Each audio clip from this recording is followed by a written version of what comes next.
Saludar a Dan Flores. Él es parte del equipo de economistas de cabecera aquí de Éxodo Radio y te saludo con muchísimo gusto. Feliz año. Antes de nada, mi estimado Dan, ¿cómo te la pasaste? Buenos días. Feliz año, mi querido Jesús Columba, pues más cachetón. Ahí vamos, estuvo bueno, te nos falta la rosca, hermano, vamos a terminar como rosca rodando. Suele pasar, mi estimado Dan, que todos subimos de peso. No pasa nada, hombre. Mira, con que subamos de peso también en los bolsillos, ¿no? Y para eso Mm. me da muchísimo gusto que nos recibas esta llamada. Situación económica para el 2021 en términos tanto economía familiar como economía o finanzas públicas, mi estimada Dan. ¿Qué nos puedes platicar? Pues mira, Jesús, primeramente hay que hablar de dónde vamos, el desafío en el que estamos saliendo, ¿no? Estamos hablando de un 2020 que fue complicado a nivel mundial y lo que le sigue, ¿no, mi hermano? O sea, el precio del petróleo por los suelos, se acelera China por la cuestión del COVID, el mundo también, nos afecta la pandemia también a nosotros los mexicanos. Yo creo que no hay nada que odie más a la humanidad que lo que fue el 2020. Sin embargo, aunque estábamos en un año complicado y lo que le sigue, mi querido Jesús, los escenarios que se planteaban, por ejemplo, la OCDE decía que México iba a decaer en 8.6%, el Fondo Monetario Internacional hablaba de que este 2020 iba a cerrar México con una caída del 9%, inclusive Banjico apuntaba también con una caída del 9.9%. Al final estamos hablando de que la economía cerró mejor a de lo que se esperaba que fuera una caída de más del 10%, ¿no? Inclusive estamos hablando de un tercer trimestre donde la economía mexicana creció a 12.1%, ¿no? Cosas sin límites. Y sabes que se ve una ligera luz al final del túnel para este 2021, mi querido Jesús. Pero ¿cómo, mi estimado Dan? O sea, ¿hay buenas expectativas para este año?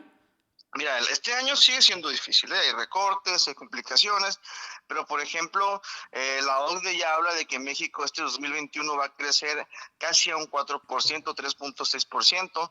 El Fondo Monetario Internacional nos habla de que un posible crecimiento de México del 3.5%. Banjico, sus números son entre 3.34 y 3.8% Ah, de caray. crecimiento. Sí, sí, pero no sigue siendo complicado, ¿eh? Porque estamos hablando de que México viene de caer casi 9%. Este año es un ligero rebote, pero ya se ve una luz, ¿eh? Ya se alcanza a ver una luz. Estamos hablando, por ejemplo, de un tipo de cambio que hoy cierra a 21.57 pesos por dólar, ahora en el 2020. Y se proyecta para este año un dólar estable entre 21.10 pesos por dólar, ¿no? O sea, estamos hablando ya un poquito de estabilidad. La inflación en este año, pues sí estuvo baja porque no hubo mucho comercio, mucho consumo, por lo mismo de la crisis, hermano. O sea, si no tienes dinero para gastar, pues no vas a gastar. Se ubicó en el 3.63% y se proyecta para este 2021 una inflación entre 3.6 y 3.6.1%, ¿no?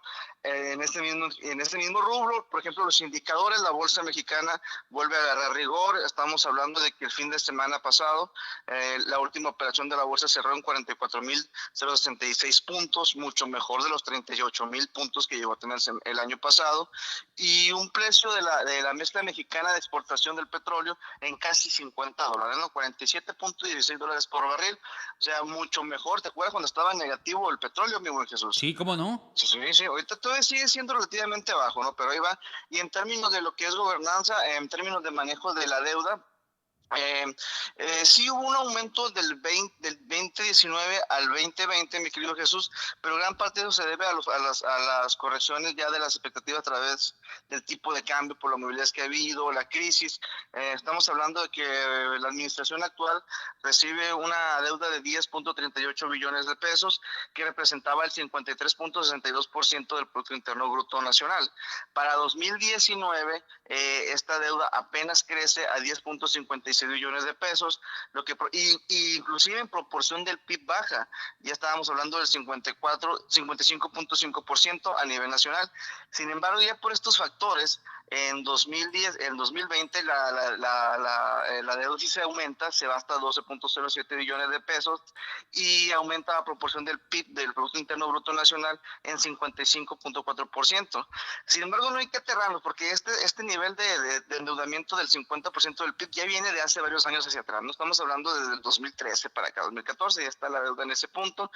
E inclusive, fíjate, Jesús, si comparamos estos 2 años de administración con los 2 años anteriores de la administración anterior, a pesar de que este año hubo COVID y que hubo muchas broncas, en promedio la deuda creció en 8% en estos 2 años, ¿no? En proporción de estos mismos años del sexenio anterior, la deuda creció en 9.8%, y eso que en 2013 y 2014 pues no teníamos COVID y no estaba esta recesión internacional, ¿no? O sea, hay una ligera luz al final del túnel, mi querido Jesús, ¿eh? Muy bien. Oye, Adán, bueno, antes se reporta mi amiga Elin René González, dice uno de mis profesores favoritos. Saludos, Adán. Yo creo que nunca entraba esta muchacha. ¿No? ¿Sí te acuerdas de ella, Adán? Sí, cómo no. Ella me ayudó ahí preparar a los chicos del maratón de finanzas. Estábamos en el laboratorio de la bolsa ahí en el tecnológico. Sí, Entonces sí excelente. entraba a las clases ella, sí entraba.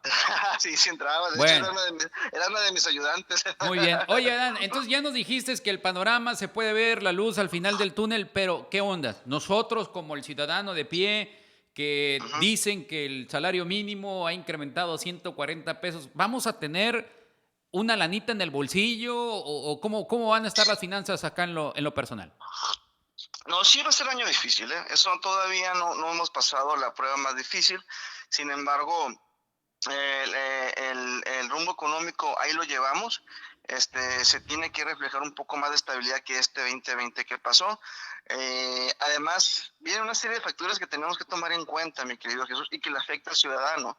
La recuperación en China puede aumentar la demanda de energéticos y que puede a su vez aumentar el precio del petróleo, y si sube el petróleo, imagínate al ciudadano qué es lo que le sube y le duele mucho: la gasolina. Claro, La gasolina. Además, el proceso electoral en México, el proceso de democracia, puede generar también en algunos lugares cierta incertidumbre o ciertos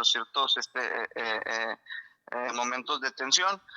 Aunque lo dudo que este año sea tan estresante como otros años, pero siempre hay que tomar en cuenta las elecciones en lo que es la economía diaria de las personas.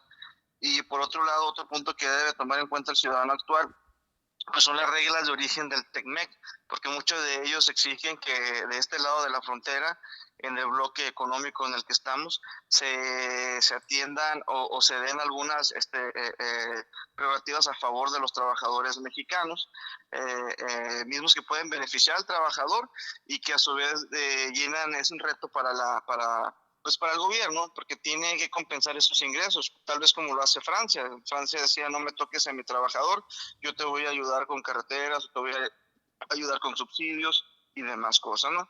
Pero el ciudadano pues tiene que aprender a hacer lo que nunca hacemos aquí en este país, pues hacer un presupuesto de sus ingresos y de sus gastos, mano, tener disciplina. Mucha gente me va a decir: es que es imposible, tú no has trabajado en Maquila. Yo trabajé en Maquila, yo trabajé de guardia, tengo muchos amigos a los que me piden consejos y hablamos de eso. Se hace un pequeño presupuesto, controla mejor sus gastos y sus ingresos y les alcanza un poco más, ¿no? O sea, que ganes poco no te impide eso.